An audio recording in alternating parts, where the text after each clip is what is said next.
Hello everyone, and how are you doing today? Good morning, good afternoon, good evening, whatever it is for you right now. I hope you're ready for some Game Maker tutorials today. We're going to have a look at quests and the settings that you can use for the different quests in the Game Maker. Before we go to the Game Maker, however, how y'all doing?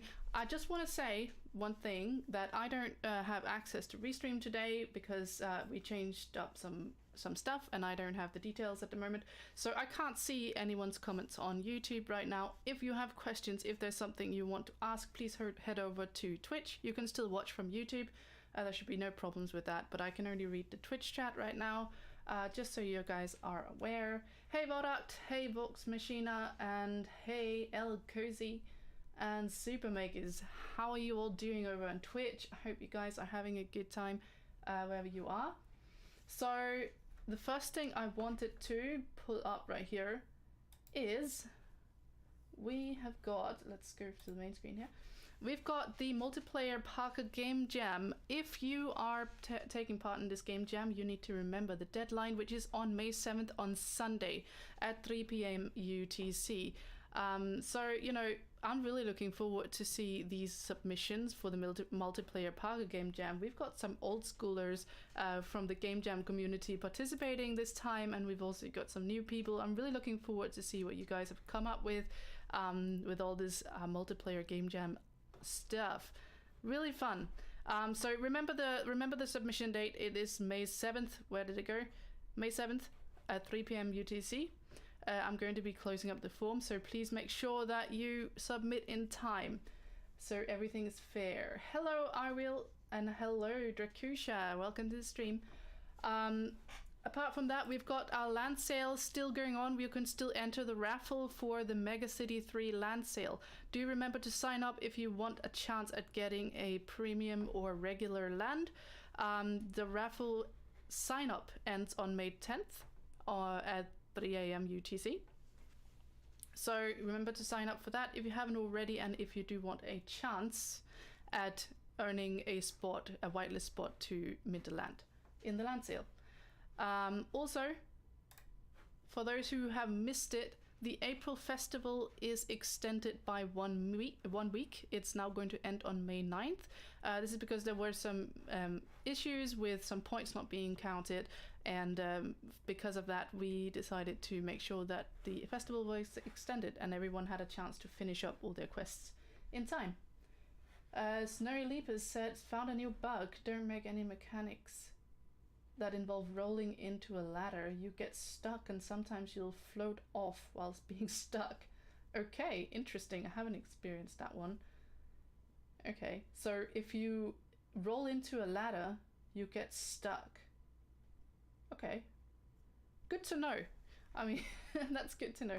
Have you reported this bug in the Discord? That's actually really useful if you would go ahead and report the bug so that we know that it's a thing. Is it mandatory to use the crowd event features in the game jam? No, it's not. There are no requirements for having to use the crowd event. It's probably a really good tool, I think, to use in a multiplayer experience, but there is no requirement for that.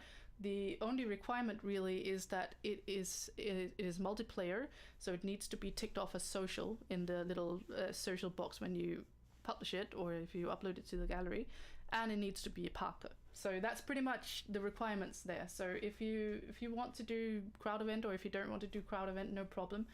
Hey Shakespeare, how you doing? And Cross McGrog is here as well. Old ladder floaty bug. Oh, you've happened to get stuck on that too, hey? It happened to Alex as well. Okay. So that's an interesting one. Thank you for telling me so that I'm aware that this is a thing. So let's jump into the Game Maker real quick. So as I said, what we're going to be looking at today is we're going to have a look at the different types of quests that you can do, and what kinds of settings that we can use to sort of make them unique in their own right. So let's get started on that. To start with, let's have a look at the counter collect quest. So the settings right here. Hey Tom Voxels, nice to see you. You've got the title, pretty basic. You've got description for your quest. So under the title, it'll have a little description. So make it short, but also descriptive of what people need to do. Unlock, I'm going to go through that a little bit more in depth in like a couple of quests down. But basically, this is a really useful setting if you don't want a quest to be available from the start, but maybe you're able to actually interact with an NPC, but you're not able to pick up the quest yet, so it should only unlock at a later point. But I'll get into that in just a moment. Required message to launch the quest, or launch quest. The launch quest option just says that you can either auto launch, which means that your quest is going to launch automatically when the game starts. If you require a message for the quest to start, it needs a message. So that could be if you go and talk to an NPC and they're an asker and you answer their question, you say, yes, I want to help you. They're going to send out a message, launch 01 in this case, and that's going to start off the quest. Hey, cold cuts and cheese, how are you doing? Welcome to the chat. Today I went to the maps of other users and I have a lot of lag, like a high ping. Oh really? Is that like a singular thing for today? It's just being laggy today or something? Okay, so we've got the launch condition covered. Then there's the quest type. We're going to start off with the counter quest. We're going to start off with the counter quest, and we're going to start off with the collected objects type of counter quest. For my quest, I just started with the tag gem, so that means that the things that I need to collect need to have the tag gem, and I set the amount to 5. So let's quickly go and look at what I did there. We've got some gems here. I need to collect 5 of those, so I've put 5 of those here. And they've got the collectible component. They've also got the tag right here, down here, saying gem. So when you collect this gem, that it's going to count towards that quest. And let's go back to the settings real quick. We've got then auto completion right now turned on for this quest, but you can also turn on requires message. In that case, you would need to do something in order to finish the quest. Even though you have collected all 5 gems, you might need to go and speak to an NPC to hand in the quest. You might need to go and do something else that will send a message to actually hand in the quest. And then there is also an action after completion. You can send a message to another, component or some other logic. It can either start another quest, which is what I've done right here. So when this quest ends, it's going to send out a message to launch quest number 2. You can make it do something else. Maybe some enemy spawns when you complete the quest. Whatever the message is, that's what that means. You can also end the game. That means when you finish the quest, the game is over. So yeah, that's how we do that. So let's try first and just go through the through this collection quest, see how it goes. Sorry, I was just looking at the birds out in my garden. They're eating our grass seeds right now. We've just sown a new lawn and they're eating our seeds, and it's making me angry. Okay, can't do anything about that right now. Don't worry about these auto launch quests right now. I forgot to turn those off. What we want to look at is this one. So this is our first quest. We want to go here and talk to this lady who says, can you help me collect those gems? Of course. So I'm going to go ahead and collect these 5 gems. Beep, beep, beep, beep. It's all the way down there at the bottom, so you can actually see it properly. I should get rid of all these auto launch quests. But basically it just completed the quests. So a lot of you probably know this, but if you're a beginner, this might be helpful. So the way I started this quest, I have this NPC right here. She's an asker with message required interact. So you just need to interact with her to talk to her. She then asks a question and you can answer, of course. If you answer, of course, you accept to help her and it's going to launch the quest. I also put an indicator on her. And I linked the quest ID for Counter Collect, which is the first quest, the gem collection quest.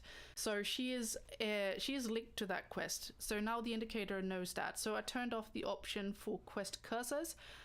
because I want the exclamation mark to appear above her head, just like you saw right now.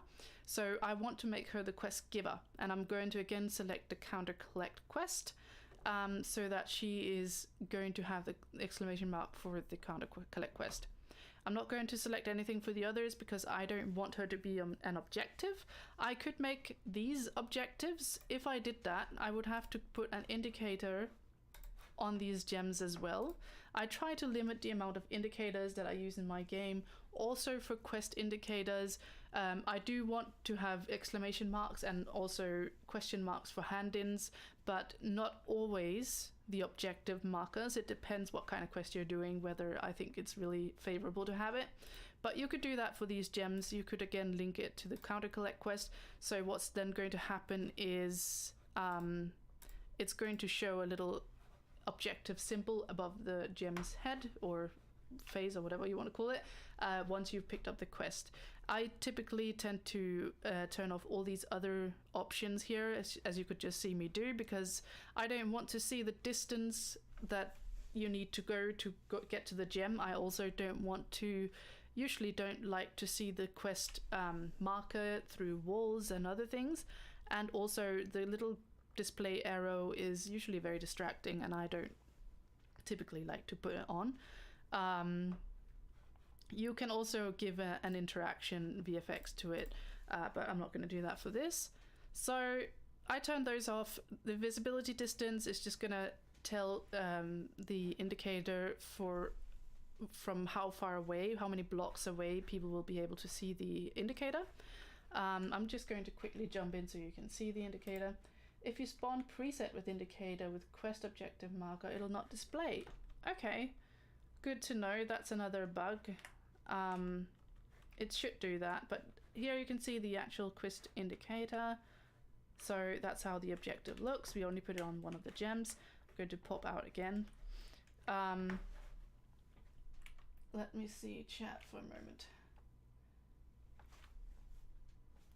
Yeah, so if you spawn it as a preset with the indicator, actually I'm going to quickly just try that now. Why not? I'm going to quickly turn off auto launch on these other quests. Turn that off. It's kind of distracting that they launch automatically right now when I'm doing other things. There we go. They're not gonna launch now. All right, so let's try and make a preset then. Let's just test that out. I believe you, Tom. I'm just trying to test it and see what's going on with that. Save to preset. Gem. Okay. So we've got this. We want to add the indicator. I forgot to add the indicator. Good for me. Counter collect. Quest cursor, objective, counter collect. Turn off all of that. There we go. Add it to preset again. There we go. Okay, so I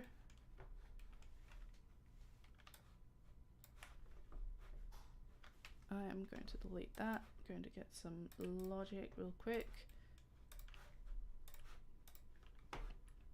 Making it an asset spawner.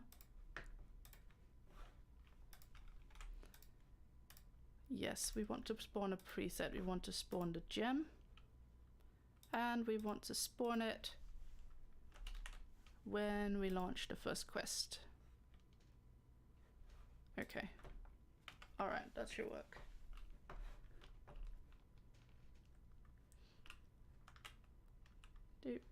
Yep.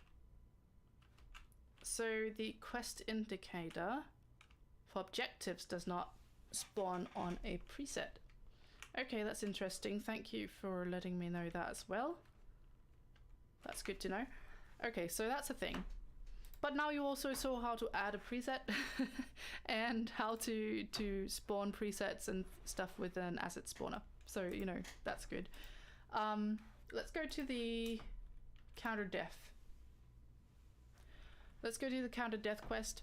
For this one, I put auto unlock as well. We put required message launch 02. So once this first collect quest is over, it's going to send a message for the second quest here to start. It's going to launch after that. We also put this as a counter type quest, and I put the counter type as deaths instead of collected objects. And I put the tag for the things that we want to kill as stag and the amount to 2. So right now I've made it very simple. I've made it to just kill 2 stags, and that is how we complete the asset death or the collect death quest. But you can also do this for, say you want to go and speak to 4 different people to be able to complete the quest. You could, if you then have an NPC like this, you need to go and speak to her, you need to speak to her, and you need to speak to her. Let's just say 3 people here. This asker will send out a message saying objective 1 maybe, and this one will send objective 2, this one will send objective 3. When they're doing that, we've got another asset with a health component.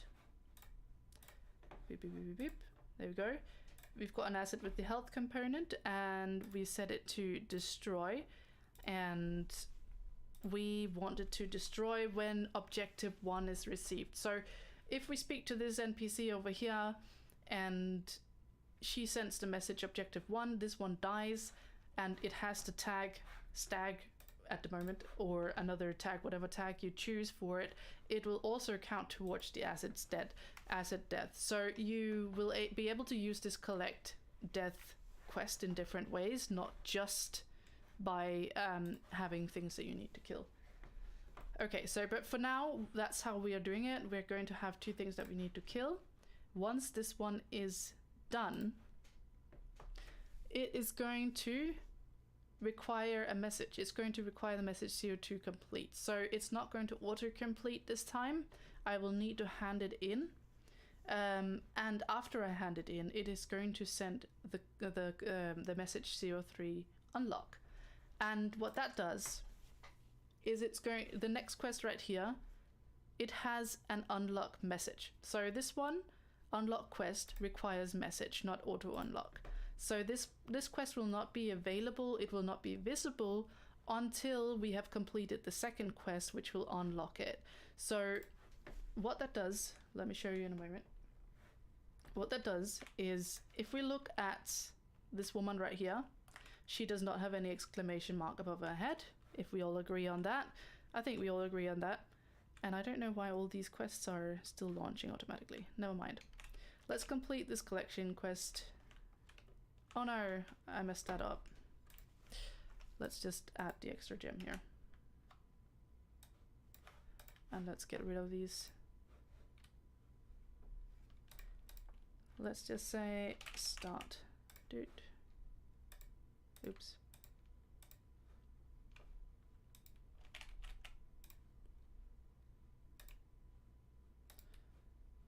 Let's get rid of these.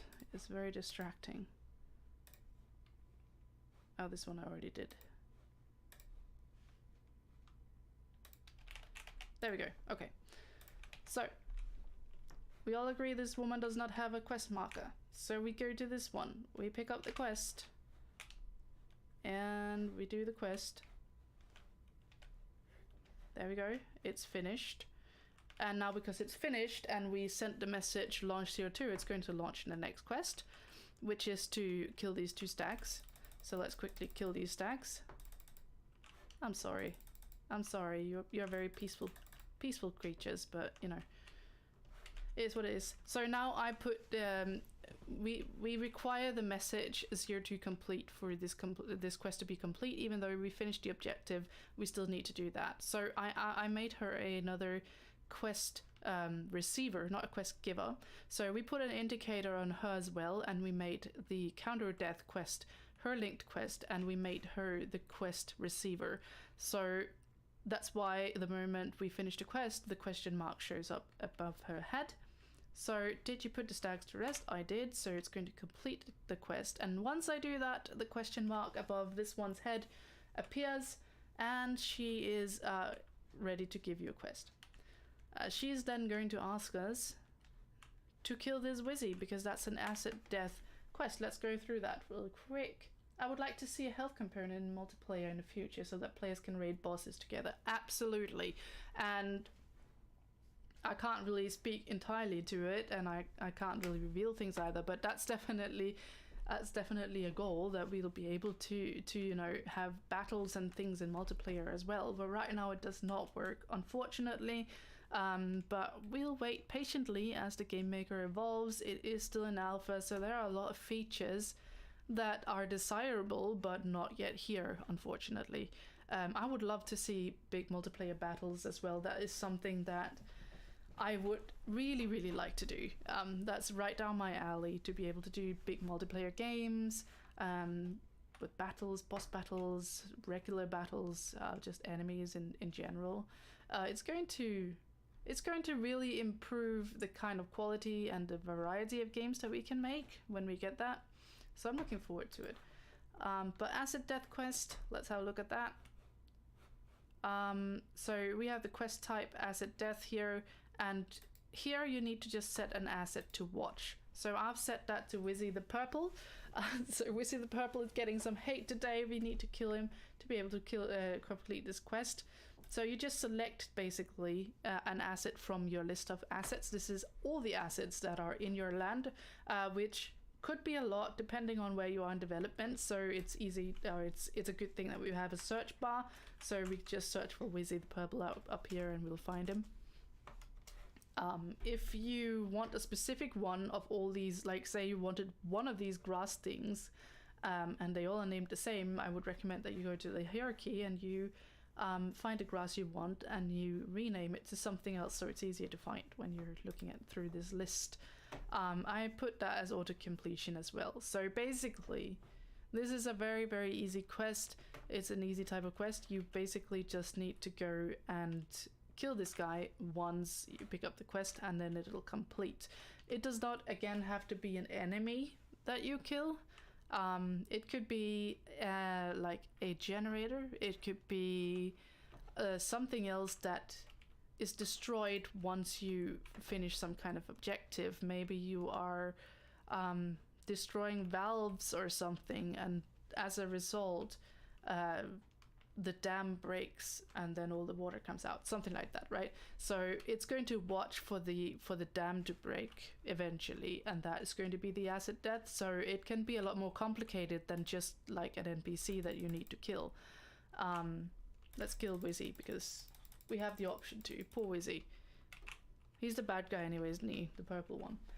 What could be the problem? I made a water slide in VoxEdit and added a slide component to it, but the character slides only halfway and then it goes into a running state. That's strange. I wonder if that's a Game Maker thing. Does it change the does it change how steep it is towards the bottom? Does that influence it? I haven't really used sliding really very much. It's not something that I've worked with much. I've tested it a little bit, but it's worked fine when I've tested it. So I don't know if it's got something to do with the angle or something. Maybe it's less steep at the bottom and it doesn't work properly with sliding. I don't know. It should though. It should. So that's strange. Okay, let's pop out again. Alright, so the next type of quest we've got is timer quest. And we've got a few different settings. I'm going to auto unlock it this time. Auto launch. There we go. Okay, so we've got a few settings. Once we select timer, we can select to wait for 30 seconds. And that is simply just the amount of time that this quest will take to complete or to fail. So it is going to wait right now for 30 seconds, and then it is going to estimate whether you actually managed to complete the objective of the quest. What on earth is this? Something went on my phone. Don't know, sorry about that. Okay, so it's going to wait 30 seconds. You could fail the quest before the 30 seconds are over, especially on this survive kind of quest.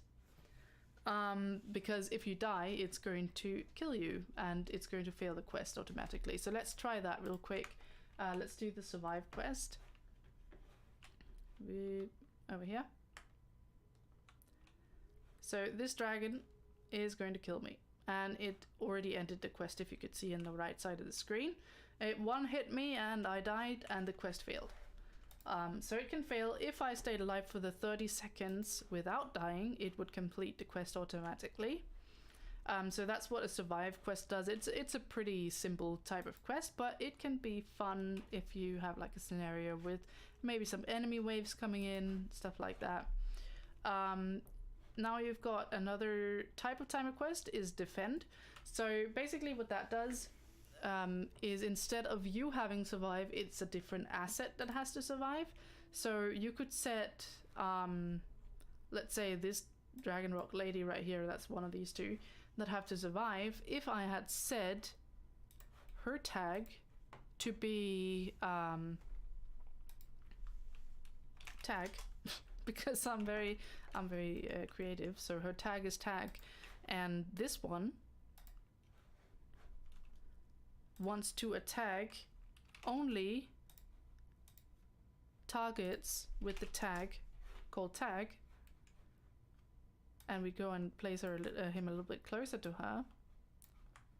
Now he should want to attack her, and if we don't keep her alive, we have lost. Let's see if he wants to attack her, if he's too far away. Come on, come over here.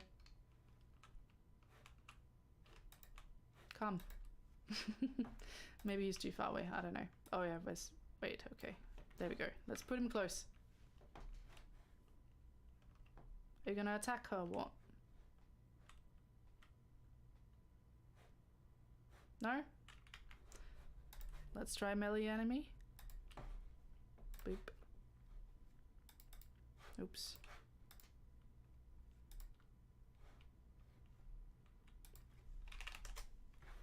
Did I type the tag correctly? That's also an important thing to make sure that I got right.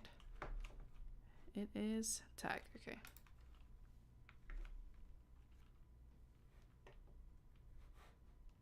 Yeah, there we go. This one wants to attack her, but she doesn't have health component. But anyways, the thing still stands, you know. If she had health component, she would have been very dead at this point in time, and our defend quest would have failed. Right now we've got the survive quest anyways, so that's a whole mess. But basically that is what a defend quest is. You will have something that you need to defend, it'll probably be in danger and things will try to kill it, and you have to make sure that they don't. So that is a defend quest. And then we've got a timed event, I called it, because this is still a timer quest, but the message needed, there's a message needed to end this quest. So in 30 seconds, you need to make sure that you receive this message, otherwise it's going to fail. And the reason I called it a timed event is because that's where this function is really good. I used the message raise end for the message needed. Let's just say auto unlock right now. Auto launch, not auto unlock. And then let's get rid of this auto launch. There we go. And then let's have some kind of speaker.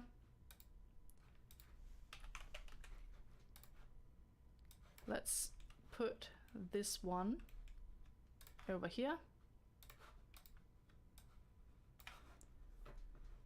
And we put a speaker on her. She's going to say, "You did it! Yay!" And we're going to reduce the detection range because we want us to be close to her to be able to finish this race.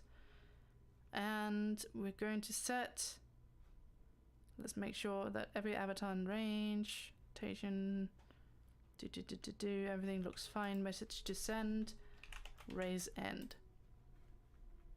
There we go. So once we reach her, it's going to send that message, raise end, and I'm just going to make like a track. Doop, boop. So automatically this is going to start.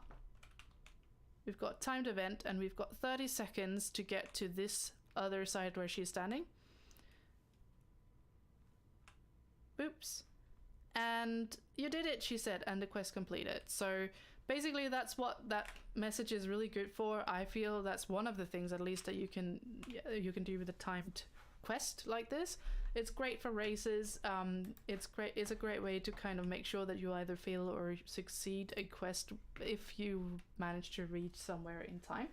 Garnican said perfect timing. I was about to look for a video about this. Do let me know if you've got any more questions. I will be happy to answer if there's anything that you don't know. So I haven't really set up any other quests, but there are other quest types. So let's look at those. Quest type, where's that? Wait for message. Okay. So basically, that's the last message. And funnily enough, this is one of the quests that I use the most because I find it to be very versatile to have a wait for message quest, because you can do many different things. Wait, hold on. I was saying how much is recommended to have RAM for GM. It's just that when I launch my map, GM crashes. I have to close all of the other applications. Maybe, of course, the fact that my experience is 4x3. It could be because your experience is big, and if you've got a lot of assets in there, yes, that will also make it a little more heavy.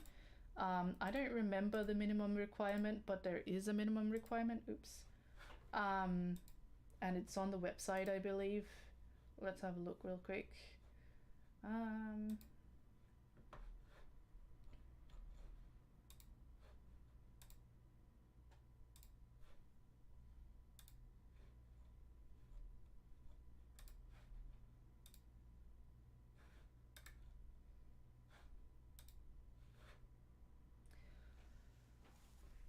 Yeah, the minimum memory required is 4 GB of RAM.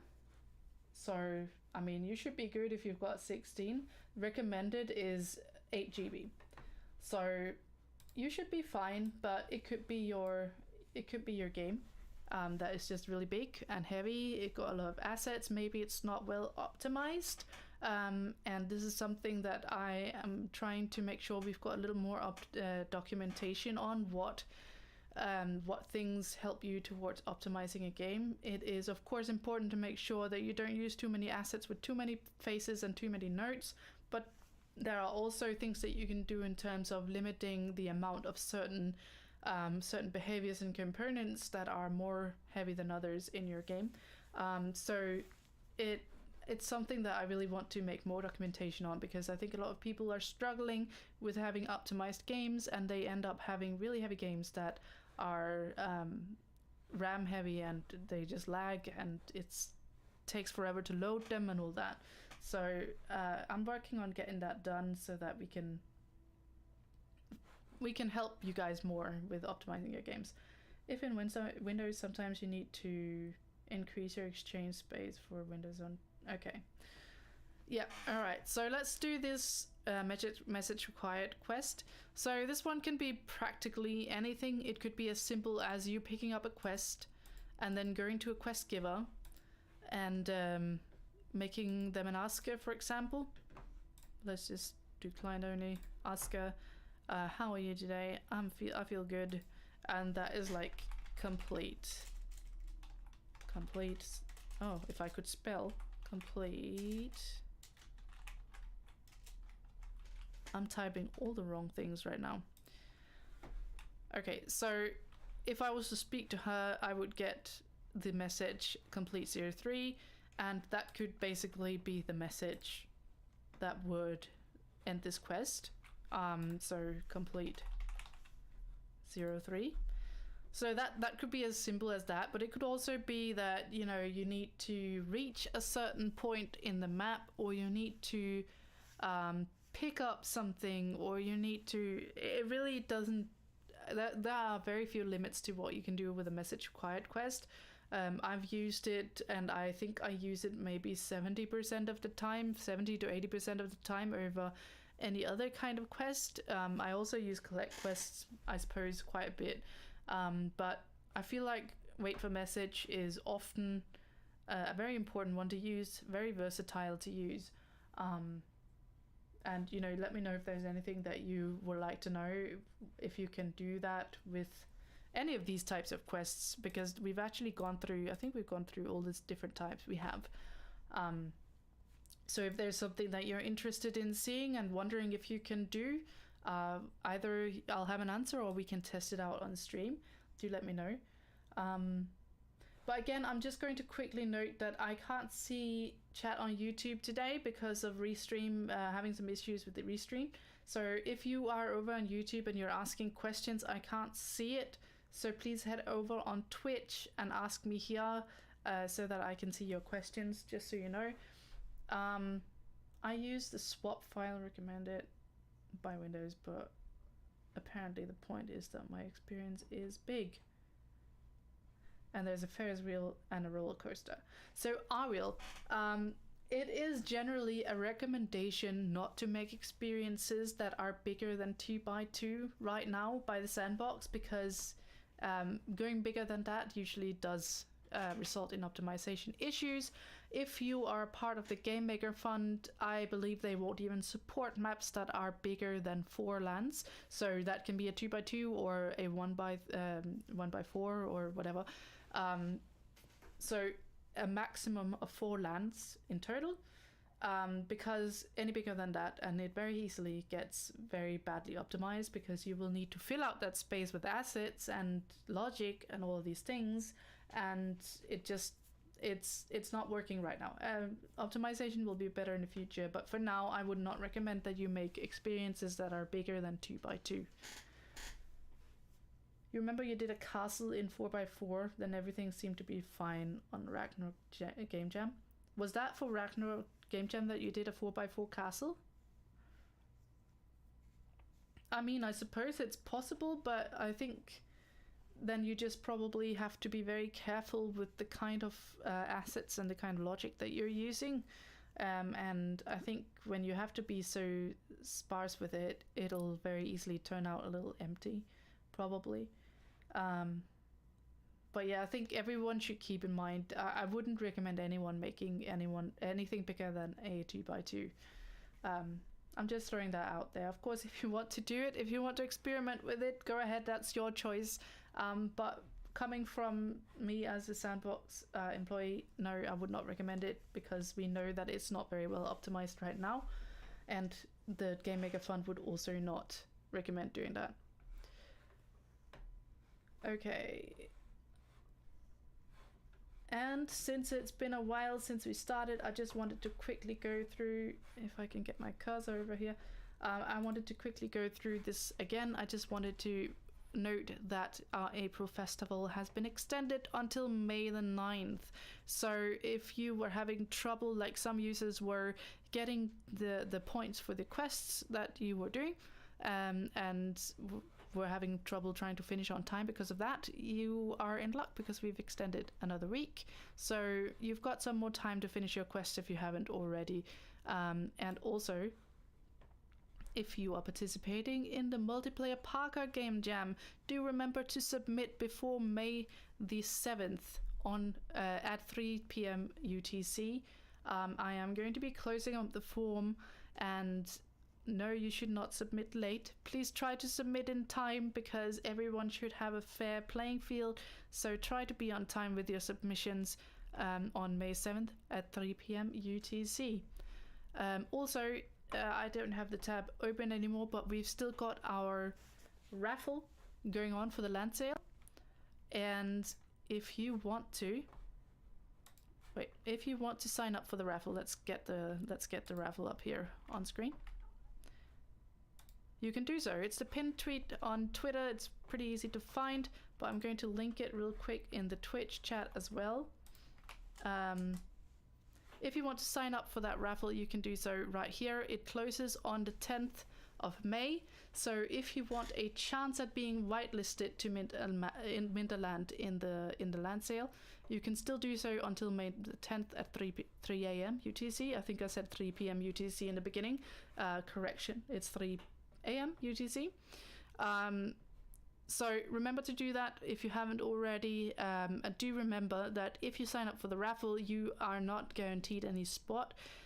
You may win a spot to be able to mint a land.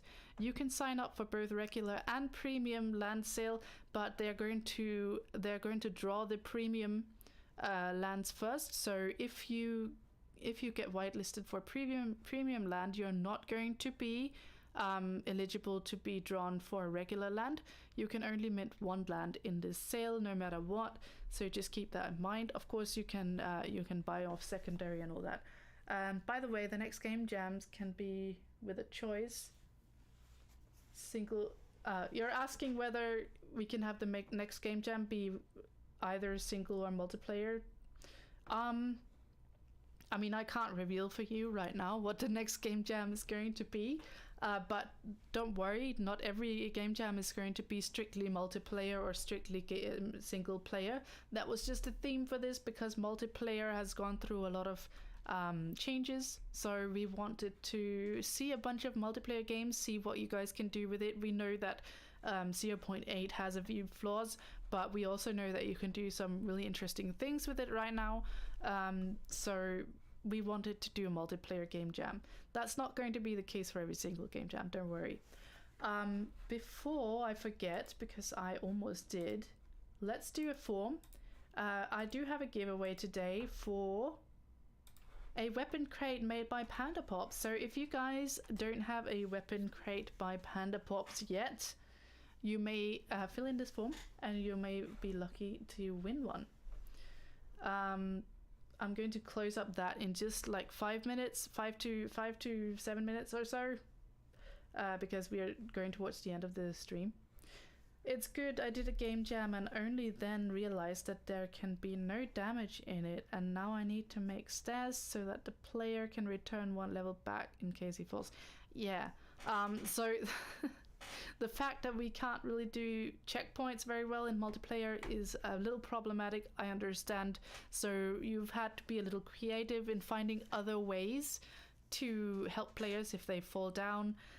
So that is of course a little bit of a shame, but do remember that the good thing about game jams is that you should look at them as a rough kind of draft game, and you can always continue developing on that game later. And you know, a lot of the things that are broken or not working or not working the way you want it right now in multiplayer are going to change over time, and once they do, you can always go back and work on it, adjust it, change it, make it better. And also do remember that in this game jam you do have a chance of getting accepted into the Game Maker Fund with your game jam, and they are going to also help you make a really good game and a really solid game out of your game jam, which, you know, as I said, game jams should really be looked at as drafts because you only have generally 2 weeks to do them. You did have 3 weeks for this one. Generally you have only 2 weeks, and having done game jams in the past myself before I was employed by the Sandbox, I know that it's a lot of work to do in a very short amount of time, and you cannot do a very fully fleshed game in that time. It is generally something that you'll want to continue developing afterwards if it's something that you want to publish at some point in time. And you've got really good options right now with the Game Maker Fund offering to take on board some of the top creators in the game jams. So yeah, keep that in mind when you say, yeah, I know that you have to do some workarounds with the falling down and all that for your Parker game jam, Arwheel, I know, but probably in the future you'll be able to adjust that when these things are fixed. But yep, I think let's have a look at... I'm going to close up the form in exactly 3 minutes from now. I'm going to link it once more if anyone did not see it. And for those of you over on YouTube or anywhere else, please go to Twitch if you want to see the form, because I'm not able to access Restream and link it from there right now. There you go. You were asking for the form. There it is. So if you're over on one of the other channels that we're streaming for, please head over to Twitch and get the form link from there. If you can't see it within the next 2 minutes, do let me know. I'll link it again. If you have any more questions in relation to quests in the Game Maker, how to do quests, what to do with the rules, what to do with the settings, let me know and we can probably go through it real quick. But while we wait for more submissions for the form for a couple of minutes, let's just go through what we looked at today. Let's zoom out real quick. We had a few different quests that we went through. We went through all the different types. We had a counter collect quest where we collected 5 gems with the tag gem, so that when we collect all 5 of these gems with the tag gem, we complete the quest. Then we had collect quest with counter quest with death. So that means it's going to count the amount of deaths with the tag stag. So we have 2 stags right here. It could also have been 2 generators, 2 lights, 2 something else that you might want to kill, or it could have been if you're talking to do 2 different NPCs. Once they send a message, once you've spoken to them, they send a message to an asset to die, so that counts as a death. That's another way to use the counter death quest. Then we also looked at what to do with unlock quests. So a quest can require a message to unlock. If it requires a message to unlock, even if this one has the indicator for the asset death quest, meaning it's going to have an exclamation mark above its head, if you only unlock it later, that exclamation mark will only appear once you unlock it.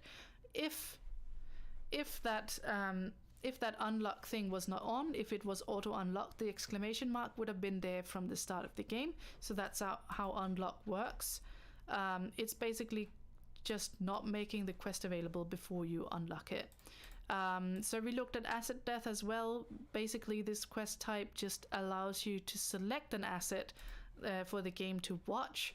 If that asset is eliminated, it will complete the quest. Unless you set a requires message for completion, then it requires you to also get that message in order to complete the quest. Then we've got survive quests. Those are timer quests with the goal to survive. That means that you need to stay alive for these amount of seconds, 30 seconds in this case. If you die in that time frame, the quest will fail. If you don't die, it will succeed. If you have a defend quest, you select an asset to defend from this menu. If this asset dies for any reason, then you fail the quest. If it stays alive, you complete the quest. Then you've got some timed events.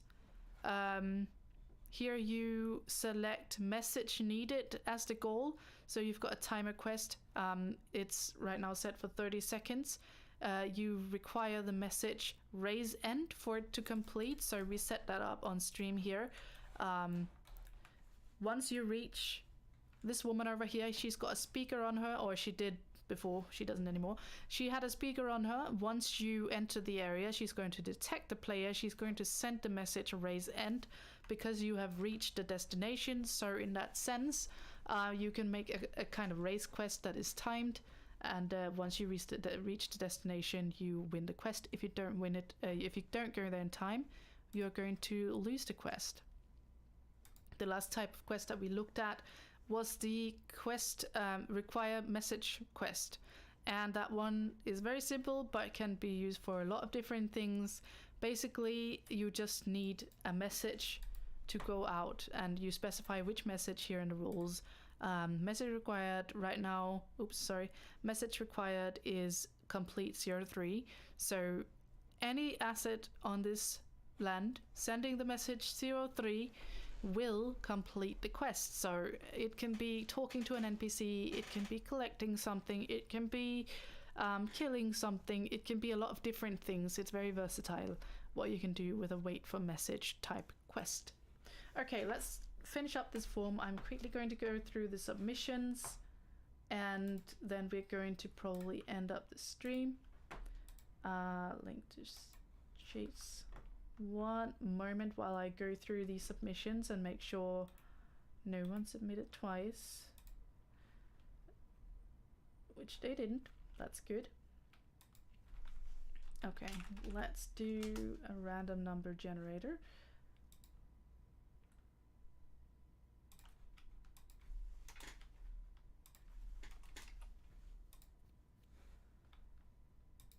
There we go.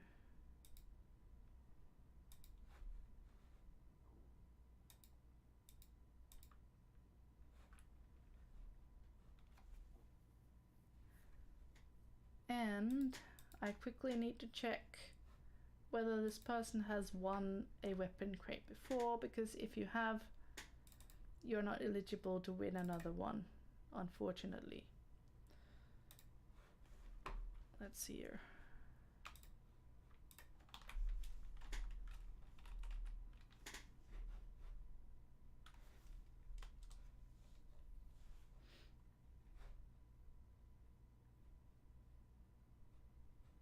Does not look like it.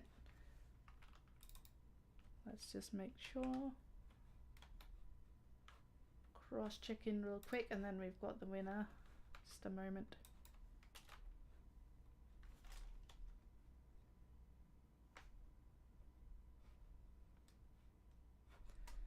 Nope, you have not won before. Great. So over on Twitch, we've got Boopful, who's won the NFT weapon crate. So congratulations, you've got one of PandaPops' weapon crates, and I hope you are going to enjoy it. It's probably going to be with you within 4 to 6 weeks, I think. That is usually the time frame that Panda gives for sending her NFTs. So GG's, congratulations on winning the weapon crate. And yeah, as I said, it'll take some time for it to reach, so don't worry if you don't see it immediately and for a little while still.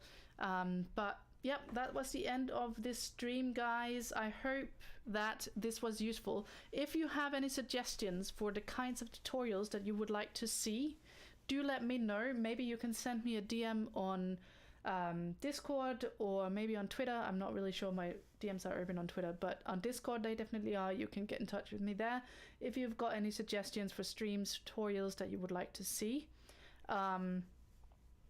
Yeah, basically that would be really good if you could send me something so that I could see what you guys really want to know. If there's something you want to learn, I can go ahead and I can actually create tutorials for that.